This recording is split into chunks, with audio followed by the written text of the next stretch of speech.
It started with a buffering screen. It was a Thursday night, and I'd just gotten home. Tired, burned out, emotionally drained from another 9 to 5 that barely paid the bills. I collapsed on the couch, opened Netflix, and hit continue watching. But instead of comfort, I saw a message. Payment failed. Please update your billing information. I stared at the screen. My card had been declined for $15.49. That's when it hit me. I wasn't just broke. I was financially numb. And worse, I had normalized it.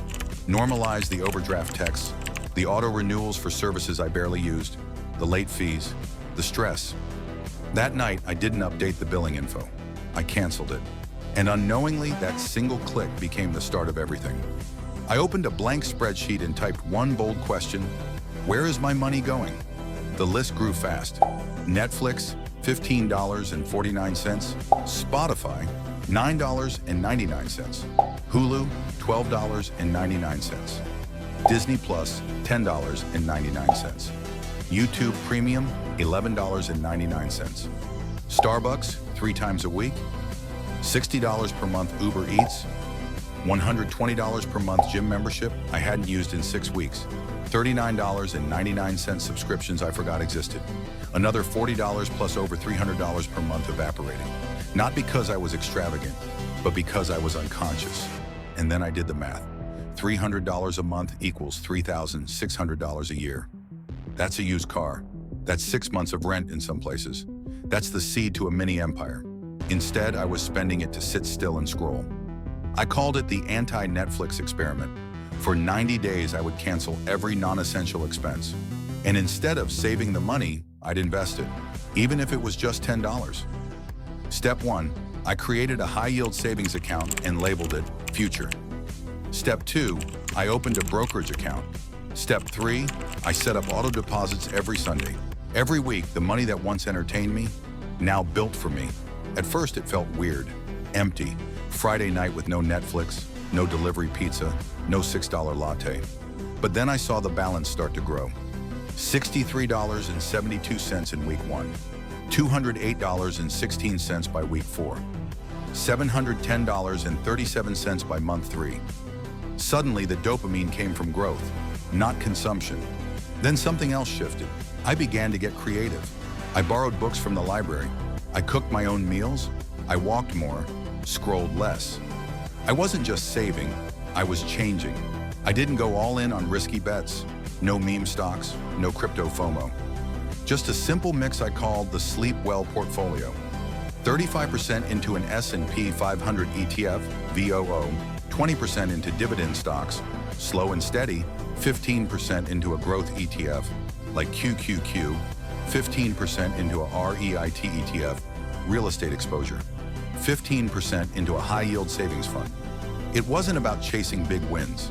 It was about creating a system, something consistent, something repeatable. I treated my budget like a business. Every dollar had a job, no freeloaders, and I tracked everything. Not obsessively, but intentionally. Every week I'd sit down with tea instead of takeout and do a 15-minute money check-in. No shame, just numbers. The real change didn't happen in my wallet. It happened in my identity. I no longer saw myself as bad with money. I saw myself as a builder. Every time I skipped Starbucks, I wasn't depriving myself. I was choosing myself. Every time I walked past the food delivery apps, I was investing in peace. I didn't miss the shows. I didn't miss the subscriptions. I missed the person I used to be less and less. This wasn't about frugality. This was about freedom. I started to talk differently, think differently, dream differently. I began reading books about personal finance, investing, financial independence. People like Morgan Housel, Ramit Sethi, and J.L. Collins became my new binge-worthy obsession. The money wasn't just growing, I was growing. Here's what happened after 12 months of the anti-Netflix lifestyle. Total portfolio value, $2,156.89. Cash buffer, $940.27. Credit card debt. $0 emergency fund, 3 months saved.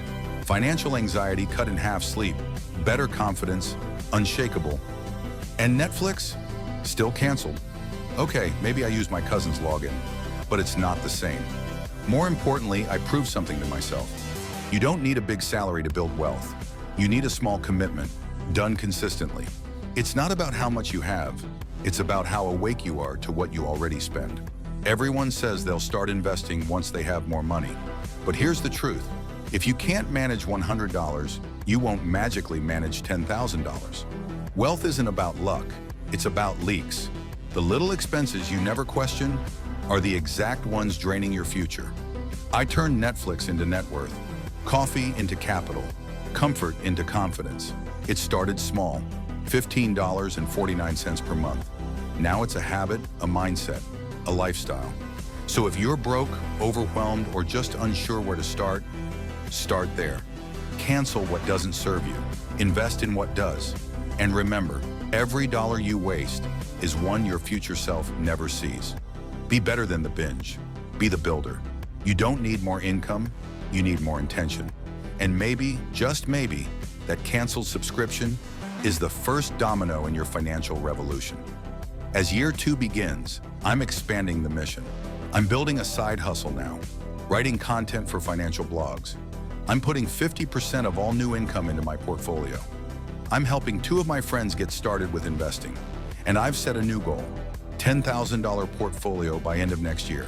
That might not sound huge, but for someone who couldn't pay for Netflix, it's everything. Because it's not about being rich, it's about being free. And for the first time in my life, I can feel that freedom coming, not fast, but steady, and I'm not turning back. Share this with someone who says they can't afford to invest. Because the truth is, you're not too broke to start investing. You're just subscribed to the wrong life.